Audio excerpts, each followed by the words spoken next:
So this is definitely one of the nicer locations that I've recorded a talking head for one of my videos. Welcome back to the channel, guys. Welcome to a new video. As you can see, I'm not at my desk. I am in Greece, Milos to be specific, and it's absolutely fantastic out here. So I had a nice little email come into my inbox from TTArtisan. They were asking if I was interested in having a play around with their new 50mm F1.8 Neo lens. And I've used TTArtisan lenses in the past for my Fujifilm cameras. So when I saw that email in my inbox, I said yes, definitely interested in taking a look at the new lens.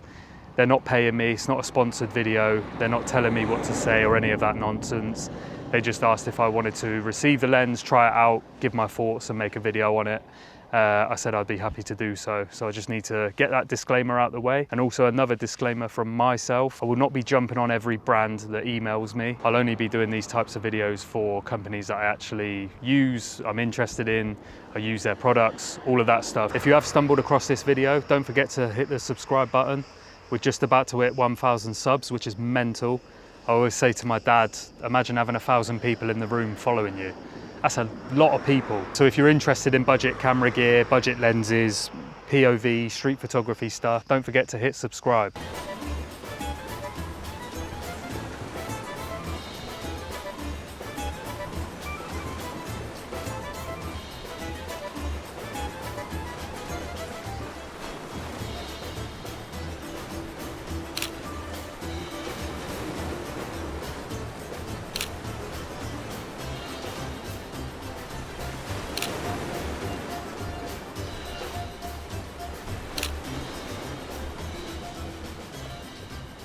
So as I said, it's their new 50mm f1.8 lens. I'm using it for my Nikon ZF, so I've got the Z mount. But yeah, for the lens itself, in terms of the build, there's not much to say. It literally is a plastic tube with a plastic lens hood, and weirdly, I like it.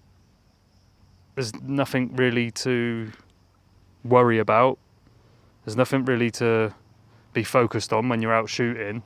You just stick it on the camera, and away you go. I think it's quite a bold statement from TTArtisan that they've not included any moving parts on the lens. No manual focus ring, no aperture ring. It does have metal mounts though, which is good. It's super light. I don't know what the specs are on it, 200 grams maybe. How much does the iPhone weigh?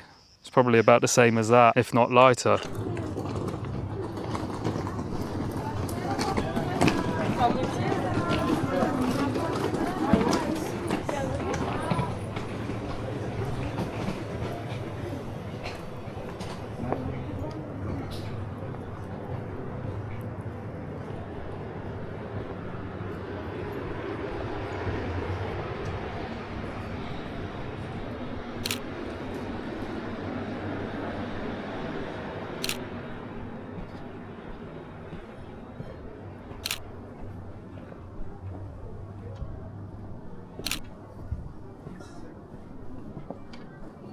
But yeah, so they reached out to me.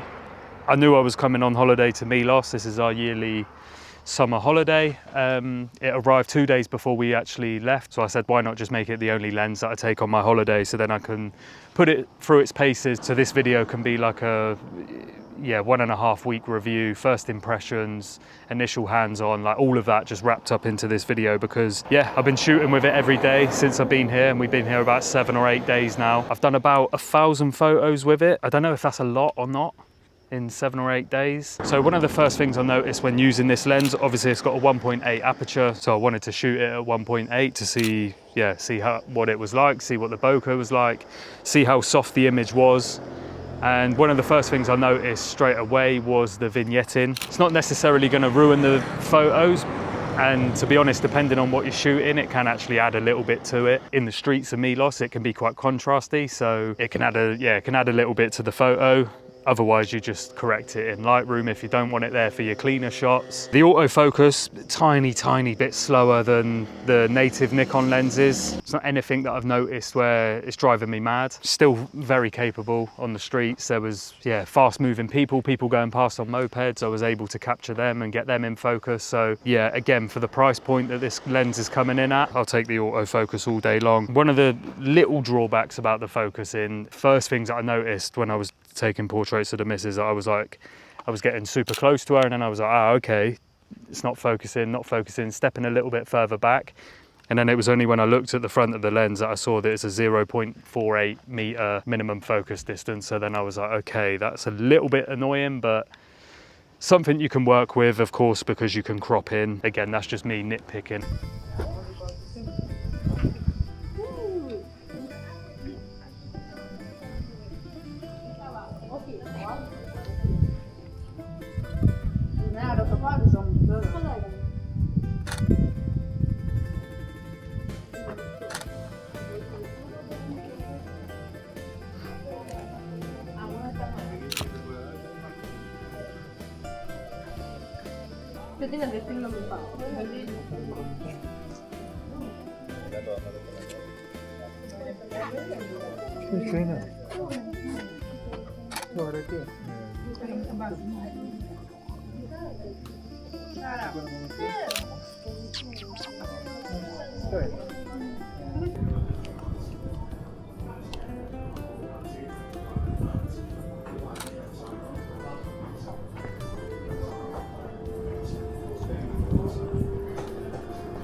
The fact that this is the only lens that I brought with me on holiday makes this review a little bit different, because normally I'd take a lens out, test it or whatever, see how I get on with it, but this is literally the only lens I have, so I've had to get on with it whether I like it or not. It's actually been a breath of fresh air. So the 50mm has been tricky in some situations, but I've made it work, and yeah, like I said, I've been happy with some of the shots that I got. I thought I was going to find it tricky without having a manual focus ring or an aperture ring, but then actually all of the lenses that I have for the ZF, I have the 40mm f2, the 24 to 70 f4, and now this, none of them have an aperture ring, so it's actually something that I'm not missing so much. The simplicity of this lens is, I don't know, it's fantastic. It just takes the overthinking out of everything.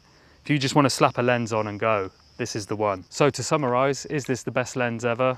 Absolutely not. But is it a good 50mm f1.8 lens? Absolutely. I think for $89, $99, whichever mount you go with, I think it's a no-brainer to have a little bit of fun with a super lightweight 50mm prime lens. You can just chuck it in your bag or chuck it on your camera and use it as your only lens, like I have done for this holiday. Quirky little lens hood, little plastic, looks 3D printed almost. And as I said at the start of this video, TTArtisan lenses are something that I've used in the past and still use to this day anyway. So it was nice of them to send this lens out to me to use. I'll leave a link down below if you want to go and check it out. I think if you're just getting into photography, or if you're looking for something cheap just to throw in your bag and have a little bit of fun with, I think it's definitely worth considering. But with that being said, I hope you've enjoyed this video. I hope you've enjoyed this view as much as I have. It's the last day here. We leave tomorrow morning, so I'm absolutely gutted. I think I'm going to go and jump in the sea for one last time. Hopefully by the time this video is out, we're at the 1,000 subs. So a massive thank you to everyone who has subscribed, and all of the comments I see coming in, super positive, which I really like, because I know the internet can be a shit place sometimes. Hope you enjoyed this one, guys. I'll see you in the next video.